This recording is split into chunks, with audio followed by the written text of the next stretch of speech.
retour sur ce plateau à la suite de l'entretien du dimanche. J'espère que vous avez pu être édifié par les quelques réponses que vous ont apporté l'invité. Maintenant, c'est la troisième escale de Dimanche c'est politique avec le duel où nous allons mettre face à face Monsieur Delors Faton, estampillé FCBE. Bonjour. Bonjour, monsieur le journaliste. Merci d'être des nôtres ce matin. Et aussi un autre habitué de ce plateau, Antoine Adoukonou, membre du Bloc républicain. Bonjour. Bonjour, monsieur Javier. Alors, depuis le 1er juillet 2020, le Bénin a intégré pour la toute première fois de son histoire le club des pays à revenus intermédiaires et tranches inférieures pour user du classement de la Banque mondiale. Et quand on y ajoute également la confirmation de la notation positive de la dette souveraine du Bénin faite autant par l'agence américaine Standard & Poor's et l'agence régionale Bloomfield.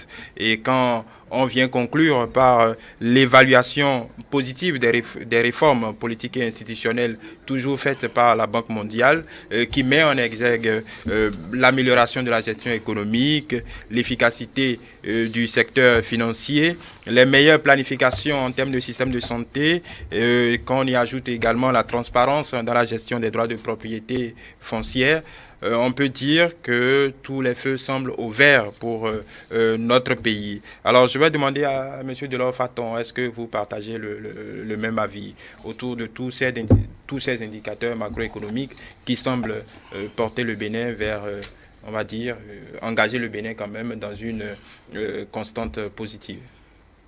Merci, monsieur le journaliste. Je tiens à remercier les téléspectateurs. Ça fait un bon moment quand même que je suis venu sur vos antennes, sur vos plateaux du moins. Je dirais que c'est une bonne nouvelle, normalement. Une bonne nouvelle en ce sens que on nous annonce que le Bénin est devenu plus riche et que le Bénin tend progressivement vers le développement. Tout Béninois doit se réjouir, devrait s'en réjouir. Et moi, je me pose seulement deux questions. Est-ce que c'est la Banque mondiale qui dit si le Bénin est riche ou les Béninois sont prospères, ou bien c'est les Béninois qui doivent le dire? Est-ce que ce sont les institutions internationales, l'Institut de Bretton Woods et autres, qui doivent dire si le Bénin se porte bien, ou bien c'est les Béninois qui doivent le dire? Le chef de l'État qui est en exercice aujourd'hui, Patrice Talon, a-t-il été élu par la Banque mondiale, les institutions les instituts américains et autres? Il a été élu par les Béninois. Et c'est aux Béninois de savoir si nous nous portons bien ou pas. Ce n'est pas aux autres. Et je me rends compte que depuis que cette information est intervenue, on occupe tous les espaces. Et on en parle abondamment. Mais celui qui devrait en parler normalement ne s'est pas prononcé à ce jour. Parce que cette information, si elle est vraie... Vous parlez de qui? Si elle est vraie, oui. Ça veut dire qu'elle est une information majeure pour le Bénin. Ça veut dire que vous doutez de la véracité, parce que ça, c'est un pavé que vous venez de jeter dans la mare. J'ai l'obligation d'en douter un tant soit peu. Vous doutez des statistiques publiques? Parce que la Banque mondiale n'invente pas ces chiffres. Ce sont des statistiques publiques du Bénin. Je ne vais pas dire que la Banque mondiale n'a pas donné les meilleures statistiques, mais je dis ceci. Oui. Les agrégats dont on tient compte ont été donnés par qui? Les sondages ou bien les études ont été faites par qui? Et qui a fourni les données pour qu'on nous donne cette donnée? Parce que les mêmes qui fournissent les données depuis que la République existe, c'est-à-dire le ministère de l'économie et des finances, le ministère du plan de développement, l'Institut national de la statistique et de l'analyse économique, à moins que vous remettiez en cause tout le travail fait par ces cadres. Vous savez, nous avons quand même tendance... écoutez, on n'est pas au Bénin aujourd'hui. Nous connaissons quand même qu'il y a des moments donnés, des chiffres ont été maquillés dans plusieurs pays et aussi au Bénin.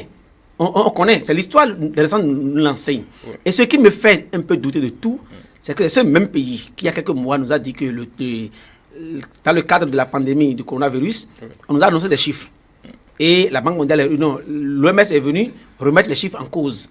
Et le ministre de la Santé est sorti pour donner les raisons qui ont sous-tendu. Nuance, l'OMS n'a pas remis les chiffres en cause. L'OMS a indiqué ce qui, à ses yeux... Les tests, la procédure adoptée pour faire les tests n'était pas les mêmes et qu'on n'a pas tenu compte des mêmes paramètres que Mais l'OMS retient dans les l'essentiel, 2 tests que le Bénin met sur le Bénin utilise. L'OMS a juste indiqué que ce n'est que l'un de ces 2 tests qu'il considère quand il s'agit de faire l'évaluation des chiffres liés à cette pandémie. C'est tout. Il n'y a pas eu de remise en cause. Il y a une question de fiabilité de nos données à un moment donné à par rapport à l'OMS. Bon, là, on est sur le RND. Et je dis qu'il peut aussi y avoir des problèmes de fiabilité des données.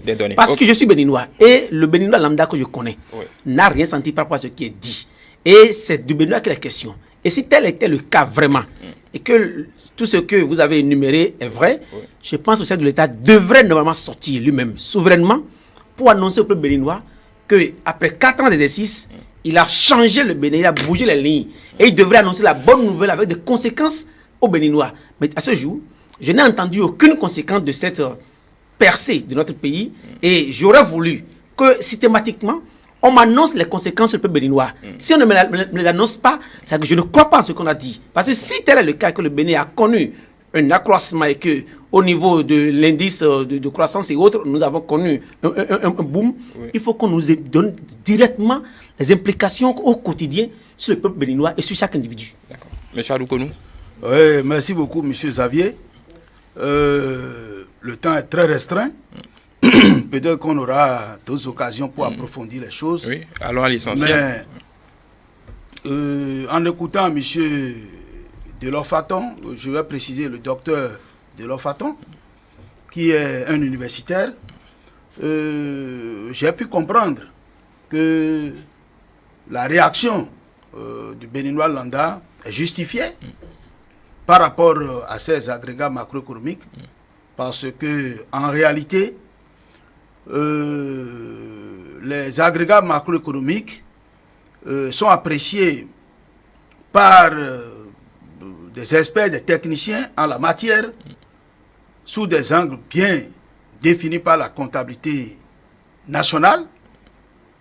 Mais cela n'est pas aussi l'apanage du Béninois lambda, qui plus est un cadre qui n'est pas un praticien de la comptabilité nationale. Et je viens de découvrir cela à travers M. Delors Faton, qui est un analphabète en la matière, puisque son raisonnement n'est pas différent du raisonnement des gens de la rue. C'est normal. Ce qu'il y a lieu de faire, c'est de faire cet exercice que vous faites là, les journalistes, tout le monde, pour que les gens puissent comprendre en réalité de quoi il est question. Parce qu'il a demandé premièrement, est-ce que c'est la Banque mondiale qui évalue le niveau de vie des Béninois ou bien c'est les Béninois eux-mêmes? Je vais répondre à cette question en disant que c'est les deux. La Banque mondiale évalue en termes d'agrégats reconnus au plan international. C'est-à-dire que ce n'est pas les Français qui évaluent le bien-être des Français. Il y a des données qui sont acceptées par le système de comptabilité nationale des Nations Unies et qui est standard que tous les pays du monde pratiquent. Parce que, après cette évaluation, on a classé les pays. Et je profite pour dire que, comme au terme de cet exercice, on classe les pays, aucun pays ne peut accepter que l'autre invente des chiffres pour se surpenter à lui. Parce que, après le classement, on va prendre les décisions en fonction du classement. Je prends par exemple, lorsque on dit que le Bénin est premier en termes de gouvernance budgétaire en Afrique de l'Ouest ou bien autre là, si entre-temps, il y a une cagnotte financière qui devait venir en Afrique, et on dit, bon, nous voulons le donner aux 2 premiers, dans ce classement-là, puisque c'est ces classements qui sont utilisés. Ça veut dire que c'est les 2 premiers qui vont prendre la cagnotte. Le 3e ne pourra pas en prendre. Vu ces enjeux-là, est-ce que vous voyez un pays laisser l'autre truffer les chiffres pour se surplanter à lui dans le classement? Donc, c'est des données qui sont très fiables. Très, très fiables. Et c'est des données qui sont contrôlées par la Banque mondiale, le FMI, les institutions de notation. Ils passent dans les pays. Et en termes de comptabilité nationale, c'est les secteurs institutionnels de l'économie qui sont pris en compte. Et je prends par exemple les secteurs privés, par exemple, quand le FMI est là, il va dans les banques pour apprécier les données qu'ils ont envoyées par rapport aux comptes qui ont été établis par l'INSAE pour voir si est-ce qu'en temps. Donc, on ne peut pas douter sur les chiffres. Ça, c'est un. On ne peut pas douter sur les chiffres. Je réponds à ces précautions. On ne peut pas douter sur les chiffres. Deuxième chose, les Béninois, est-ce que les Béninois sentent vraiment ce bien-être qui est exprimé par ces agrégats? Et c'est là toute la problématique des données macroéconomiques. Je vais m'illustrer en prenant ce qui est actuel là, le revenu national brut par habitant, qui a permis au Bénin de changer de catégorie au niveau du classement de la Banque mondiale. Le revenu national par habitant du Bénin maintenant c'est 1250 $, environ plus de 700 000. C'est ça. Mais qu'est-ce que ça veut dire concrètement? Je ne veux pas rentrer dans les théories, mais ce que la population peut comprendre, c'est ceci. Lorsque on donne le revenu national brut par habitant, comment il est calculé? Il est calculé en rapportant le revenu national global à la population, à l'effectif de la population. Ça voudra dire quoi? C'est une donnée statistique. Lorsque je dis que chaque Béninois a pu engranger 750 000 francs en une année. En moyenne. En moyenne, c'est ça, je vais en venir là. Non, je vais en venir là. Donc, c'est un résultat moyen. Ça veut dire quoi? Quand on dit résultat moyen, il peut y avoir des gens qui seront en dessous de la moyenne, comme d'autres qui peuvent en dessus de la moyenne. Donc, ce qui est fait là, c'est supposer que le président Patrice Talon qui est là, les hommes d'affaires, tout le monde, et le bébé qui est né en 2013, je parle de 2013 pour considérer ce qu'on a pris dans le rebasage. 2015. Non, la base, c'est 2015. Oui. Mais c'est le recensement général de la population de 2013 oui. qui a été pris en compte dans le rebasage. Donc, un bébé qui est né aujourd'hui et en 2013, là, à Lomel, le jour où il est là, il a le même revenu que le président Patrice Talon. C'est ce que ça veut dire. C'est pas concret, c'est pas réel. Donc, c'est une donnée statistique. Maintenant, comment le Béninois peut ressentir cela? Oui, avant d'en arriver là, monsieur docteur Delors Faton, est-ce qu'il n'y a quand même pas un biais politique dans votre analyse? Parce que c'est un peu le revenu national brut par habitant, le produit intérieur brut, tous ces agrégats macroéconomiques. Est-ce que vous pensez sérieusement que pour des visées politiciennes, qu'un gouvernement, sous le regard de tout ce qu'il y a comme observateur, l'OCDE, la Banque mondiale, le FMI, les organisations sous-régionales, puissent se mettre dans une chambre et bidouiller les chiffres et dire oh là là, ce n'est pas possible. Ce n'est pas possible. La question est destinée à Delors Faton. Est-ce que vous ne pensez pas quand même qu'il y a une mauvaise foi quand même politique à ce niveau? Je suis avant tout un acteur politique aussi. Et mon obligation... écoutez-moi. Laissez-moi. Laissez-moi. Oui. J'ai l'obligation de parler au peuple béninois. Oui. Même si je suis intellectuel, je dois parler le langage du peuple béninois.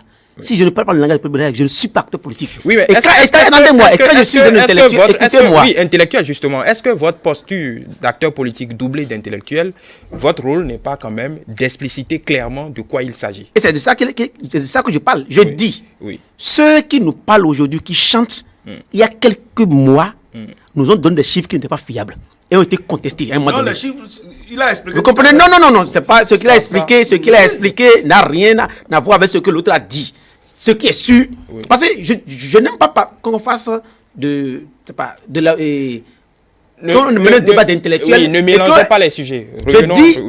Là où je suis, si ce qu'on me dit est vrai, je dois avoir les conséquences automatiquement. Ou du moins, le gouvernement qui a annoncé ces chiffres doit automatiquement m'annoncer les conséquences. Et quand il n'a pas vu les conséquences, je dis qu'il y a un problème. C'est simple. Hein? Quand il va quitter ici, quand il va rentrer chez moi ou bien aller voir ma maman, vous pouvez plus dire à maman, on a dit que le Bénin est devenu plus riche. On a dit que les Béninois ont plus de l'argent et que le Bénin construit davantage de richesses en quelque temps. Oui. Je vais l'expliquer. Et quand je l'explique, elle va me dire systématiquement poser une question. Où est l'argent et comment on distribue cet argent? C'est systématique. Elle me pose la question. Oui. Qu'est-ce que je lui dis?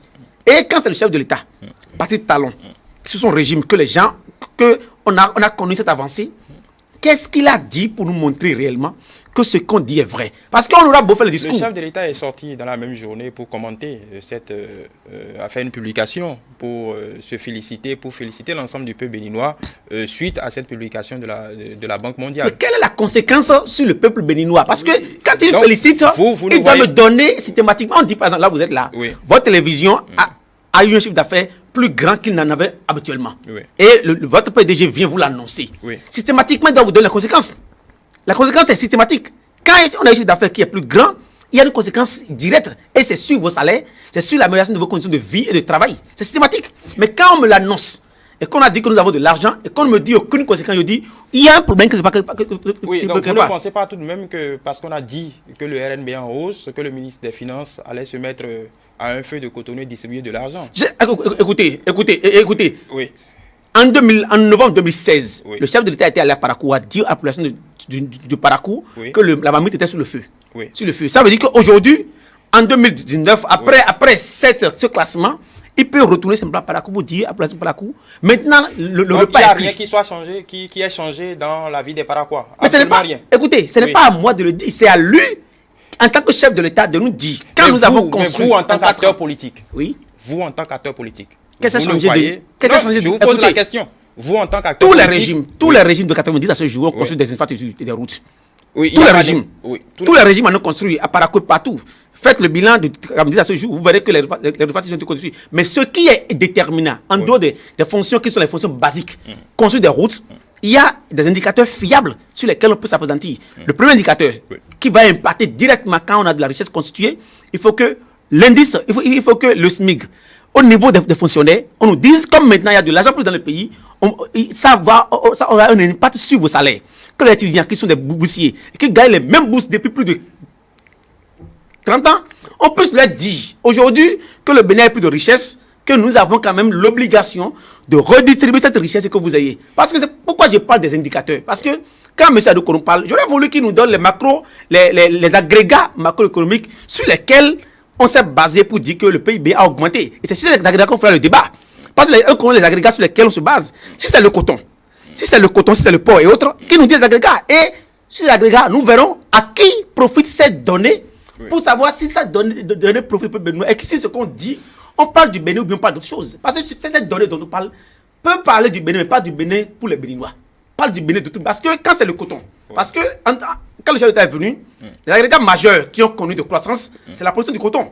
On le sait. Oui, mais le coton est là depuis. Et on sait qu'on connaît les indices, on on connaît les implications Oui. des records du coton sur le pays Bénin. Nous le connaissons. Oui. Et quand c'est le coton qui a été renforcé durant les 4 dernières années et qu'on s'appesantit sur le coton pour nous dire que le Bénin est devenu un pays à revenu intermédiaire, je dis, on ne parle pas du développement de ce pays. Parce que le coton, on sait encore le circuit de coton. On sait à qui ça profite et ceux qui s'en occupent. Mais je dis, si ces données sont vraies, chaque date doit sortir. S'il n'a pas encore fait, qu'il le fasse encore pour nous dire de manière opérationnelle sur chaque Béninois ce que ça implique. Oui, que les boursiers. Laissez-lui le loisir quand même de Oui, choisir mais son agenda. non, parce qu'il a 4 mois, il a quelques mois de la fin de son mandat. Oui, il a été élu. Et je lui conseille. Jusqu'à preuve du contraire, c'est pas que la- jusqu'à preuve du contraire, c'est lui qui a la même mise sur son agenda. Donc il choisira le moment opportun pour parler au Béninois. J'attends vivement. Oui, monsieur Adoukourou. Oui, je comprends bien, monsieur Delors-Faton. Ce que je vais lui dire, c'est que la croissance économique n'est pas égale au développement. La croissance économique est un facteur de développement. Il faut nuancer. La croissance économique n'est pas égale directement au développement, mais c'est un facteur de développement. Ça voudra dire quoi? Comment, lorsque nous avons de la croissance économique, comment le Béninois peut le ressentir? J'ai dit on aura 2 occasions, puisque tu as cherché à savoir les agrégats macroéconomiques qui ont contribué, tout ça là. C'est vrai. Et c'est en répondant à cette question que les économiques disent que la croissance est un facteur de développement. Parce que après la croissance, il y a le système de redistribution de la richesse qui permet donc de lisser tout ce que vous dites là. Mais je vais prendre seulement l'exemple des routes. Parce que aujourd'hui, tout le monde voit ce qui se passe dans le pays. Je prends seulement l'exemple des routes. Je vais prendre l'exemple même de chez moi là, à Godomé. La fois passée, quand je circulais, mais je m'étais perdu même. Parce que je me demandais, mais est-ce que je suis à Godomé ou bien je suis à Révive? Puisque il y avait les bitumes partout. Mais ceux qui ont fait ces bitumes, les menuisiers, les ferrailleurs, tout ceux-là, si vous devez leur poser la question, ils vous diront que oui, leur revenu a augmenté. Lorsqu'on a fait ce bitume, j'ai découvert qu'il y a les bonnes dames qui ont commencé par s'installer au bord de ces bitumes, de ces goudrons-là, à faire le maïs grillé. J'ai senti quand même qu'il y a un regain d'activité économique. Donc, la bonne dame qui n'avait pas cette opportunité-là parce que le milieu était enclavé, une fois que le milieu est désenclavé et il prend la décision de mener une activité au bord de cette voie, il va voir certainement son revenu augmenter. Et c'est donc en travaillant, puisque en réalité, cette richesse qui est créée dont on parle s'exprime en termes d'amélioration des conditions d'existence des Béninois. Mais il n'y a que la croissance inclusive. Lorsque vous ne faites rien, vous êtes chez vous, vous avez croisé les bras. Vous allez toujours entendre que la richesse a augmenté, mais vous n'aurez rien. Puisque on a créé les conditions, mais c'est en travaillant que vous allez constater qu'aujourd'hui, il est plus facile au Bénin d'entreprendre, il est plus facile lorsqu'on entreprend de vendre, de faire ceci, de faire cela et d'engranger des profits. C'est dans ce processus-là que vous allez constater la croissance dont on parle. Donc il ne s'agit pas de mettre dans la posture politique pour vous dire que on est en train de dire ça, on est en train de dire qu'est-ce que vous avez. Personne n'aura rien, parce que la science économique est définie comme l'allocation des ressources rares aux besoins illimités. Ça veut dire quoi? On est en train de chercher une situation optimale et non une situation maximale. C'est-à-dire qu'il n'y aura aucune situation dans le monde où tout le monde, on sera satisfait. L'homme a des besoins illimités et les ressources sont rares. Donc, le rôle des gouvernants, ce n'est pas de satisfaire tous nos besoins, mais c'est d'utiliser de façon efficiente les ressources mises à leur disposition pour pouvoir satisfaire les besoins nécessaires. C'est ça la question. Il n'a pas dit qu'on amène un président et il travaille et tout le monde est à l'aise. Vous ne verrez jamais ça. Autrement dit, l'économie va disparaître. Donc la question, c'est ça. Comment on ressent là? C'est dans le processus de travail qu'on peut sentir. Et vous avez vu, vous avez donné l'exemple de... Lorsqu'aujourd'hui on est en train d'avoir 150 000 et 80 000, oui, nous allons y revenir aux gens sur, par rapport au Covid là. Nous allons y revenir. Mais c'est parce que... Nous allons revenir. Allez-y. D'amalgame. La question de Covid-19 n'a rien à voir avec... Nous allons y revenir tout à l'heure. Il ne faut pas qu'on fasse l'amalgame. Et je n'aime même pas souvent... Vous savez, nous avons tendance à distraire les gens au Bénin. Le chef de l'État a été élu pour un mandat, avec une politicité bien connue, sur lesquelles on doit le juger à tout moment. Quand on en vient à la question de revenus intermédiaires et qu'on fait du débat, quelle est l'incidence de cette prouesse sur le PAG, sur son programme d'action du gouvernement? Parce que que le vrai débat doit se faire là. À l'aune de ce qui a été fait comme prouesse, qu'est-ce que ça a apporté à la réaction de son PAG? Ce qu'il a dit tantôt, je suis tout dans la même logique du PAG. Parce que le PAG est clair. Il faut créer de la richesse, de l'emploi. Les emplois qu'on doit créer, qui a été dit. Si la richesse a été créée, on devrait normalement nous créer les emplois. 500 000 emplois dont il a parlé, on en est où? Nous connaissons. Le tourisme dont il a parlé abondamment, on devrait avoir les impacts systématiquement sur le tourisme, sur l'agriculture de manière générale, sur les secteurs vitaux et sur le numérique. On devrait avoir systématiquement les conséquences. Aujourd'hui, on a dit que la richesse a augmenté, mais bizarrement, les promesses faites dans le domaine numérique ont connu non seulement une prouesse, mais des reculs. Parce que alors qu'on dit que la richesse existe, au moins, au niveau de la connexion Internet, au moins, on pouvait quand même sentir simplement que les coûts ont diminué. pour faciliter davantage la connectivité et aider dans le domaine du numérique. De manière systématique et palpable, je ne vois rien de ce qu'on me dit. Et quand il me parle des routes, mais écoutez, la question des routes ne date pas d'aujourd'hui. Non, moi, je donne seulement non, écoutez, parce que c'est une tendance. C'est une tendance. Quand on parle sur le régime, on parle tout des routes. Mais quand nous... Des infrastructures en général. Oui, non, c'est ce qui est plus visible. Il faut laisser même pas, c'est des routes qu'on nous parle. Des bitumes dans la ville de Cotonou, Porto-Novo, Aboubacar et autres. Ça s'arrête à cette ville. Et quand on va faire le kilométrage, par rapport aux routes qui ont été faites par les autres régimes, mais il n'y a rien de nouveau qu'on va nous parler. Quand on prend la route qui a quitté Porto-Novo pour aller à Pédéport, aujourd'hui, il y a beaucoup de vendeurs de maïs dont ils parlent et autres que tu la vois. Mais les vendeurs de maïs ont toujours existé. Ce n'est pas la région qui a été créée. Ces vendeurs de routes, hier, étaient dans les marchés, sont déplacés vers les routes pour être plus visibles. Mais quand on me parle de ces routes, et les routes dont vous parlez là, combien ça nous coûte?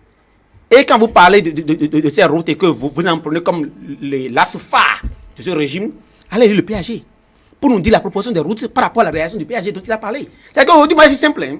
Je suis heureux qu'on m'annonce que nous avons fait des progrès macroéconomiques. Mais les progrès macroéconomiques ne me disent rien. Je suis un acteur politique et un intellectuel. J'ai l'obligation d'adopter un langage du peuple. Parce que si je reste dans mes murs d'université et qu'on ressort, je ne sais rien pour ce peuple.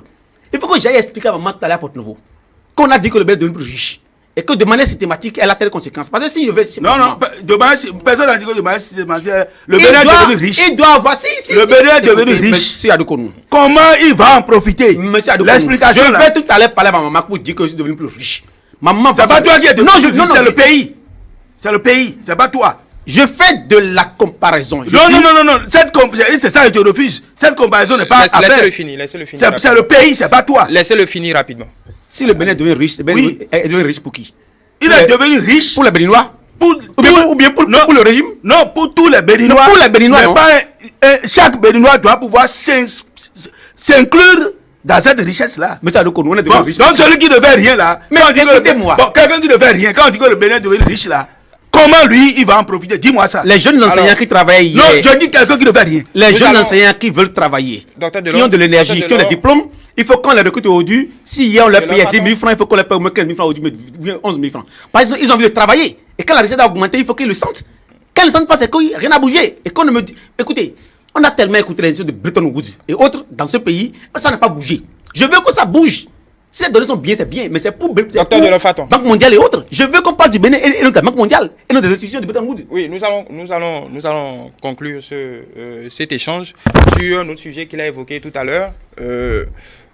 Il parlait des artisans, des bonnes dames, ainsi de suite. Hein, tous ceux qui ont été, l'informel surtout, ceux qui sont les plus nombreux et qui ont été fortement impactés. Et ça, nous changeons, c'est la même discussion, mais nous changeons un peu de braquet, qui ont subi de plein fouet les conséquences de la pandémie du Covid-19. Nous avons eu la sortie du ministre des Finances vendredi dernier, qui est venu expliciter un peu les dispositions concrètes que le gouvernement prend pour essayer de soulager les difficultés de ces derniers. Nous allons rapidement, la régie va nous aider à rapidement avoir quelques mots du ministre des Finances. Dans des pays prospères, le Bénin s'est révélé à l'Afrique et au monde à travers le PAG. Dans l'espace UEMOA, le Bénin est en tête selon le PNUD s'agissant de l'indice de développement humain. Vous notez tous avec moi que le Bénin n'a de cesse de se révéler à nous-mêmes, se révéler à la sous-région, se révéler à l'Afrique et se révéler au monde entier. Les performances et l'actualité sur le plan économique confirment cet état de choses. Le dernier rapport de la commission de l'UEMOA également a présenté le Bénin comme le pays ayant fait la plus forte performance en matière de réforme et d'internalisation des directives et normes communautaires. La notation obtenue dans le dernier rapport de la commission de l'UEMOA n'a jamais été obtenue depuis l'existence de cette union, donc depuis plus de 40 ans. Quand on va un peu plus loin au niveau de la CEDEAO, de la même manière, le dernier rapport de la commission de la CEDEAO indique que le Bénin est le seul pays à effectivement mettre en œuvre les principes et règles de libre-échange et de circulation des personnes et des biens. Ça ne s'était jamais produit jusque-là.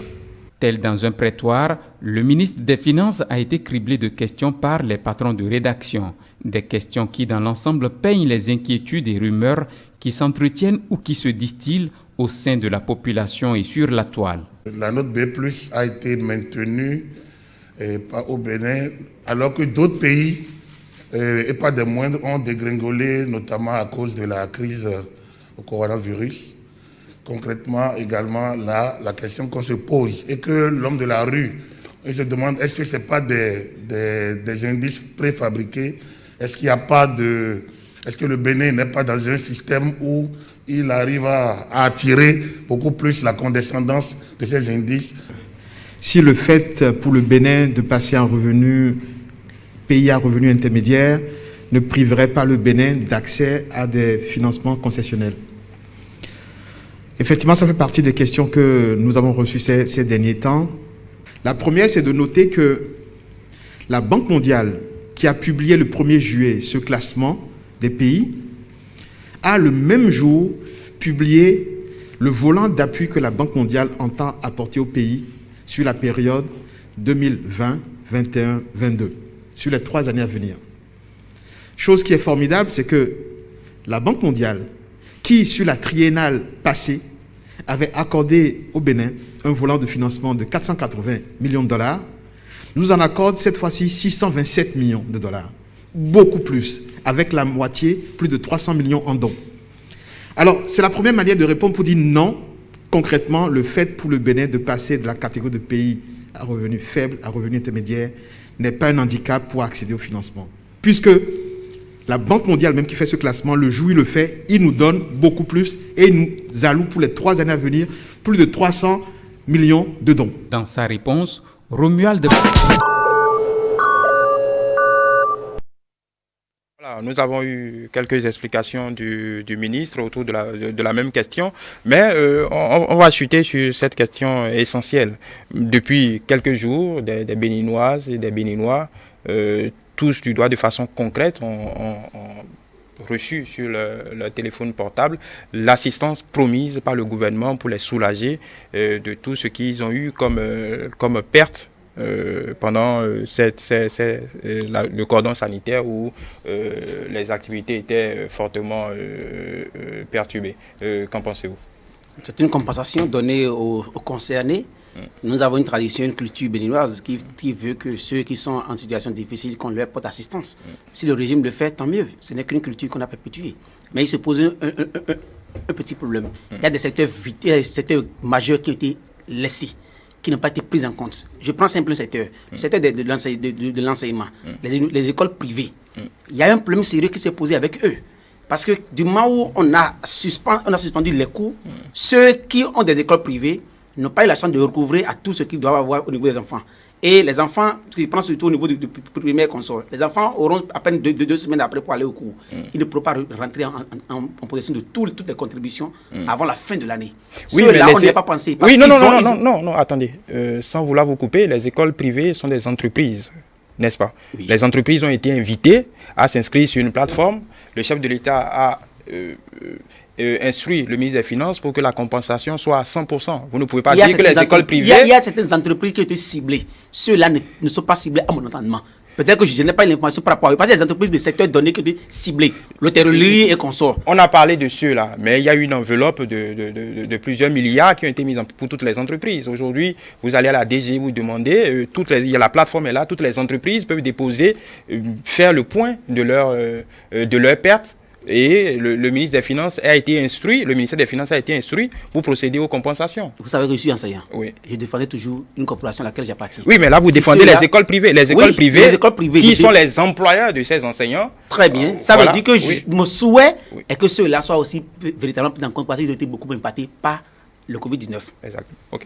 M. Aroukounou? Non, je crois que c'est une bonne nouvelle et c'est comme ça que la croissance est répartie.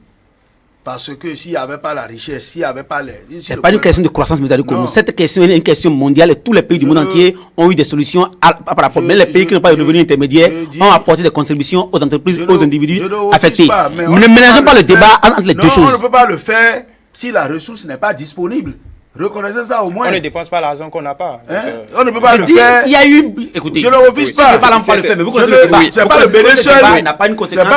C'est pas le Bénin seul. Allez-y. Mais c'est parce que on a assaini les finances publiques, on a pu faire stabiliser ces agréments, qu'on a eu de la richesse qui soit disponible pour répondre à cette préoccupation. On ne peut pas répondre à cette préoccupation si les moyens n'y étaient pas. Même les pays les plus corrompus du monde entier ont apporté quelque chose à leur Mais population. vous savez quand même, vous savez quand même que... C'est-à-dire que évacuons cette question de la Covid, des questions de revenus, pays à revenus intermédiaires. C'est une chose incompatible. Je ne refuse pas. Bon, dans tous les cas, vous savez qu'il faut que la ressource soit disponible au moins avant d'être partagée. Elle est disponible dans tous les pays parce qu'il y a des contributions de partout et même au Bénin, on a fait solliciter. Monsieur Adoukonou, concluez. Monsieur Adoukonou, il y a des pays qui n'ont pas fait. Concluez. Je dois, non, pour conclure, vraiment le temps presse, hein, pour ce que je dois dire, c'est ceci.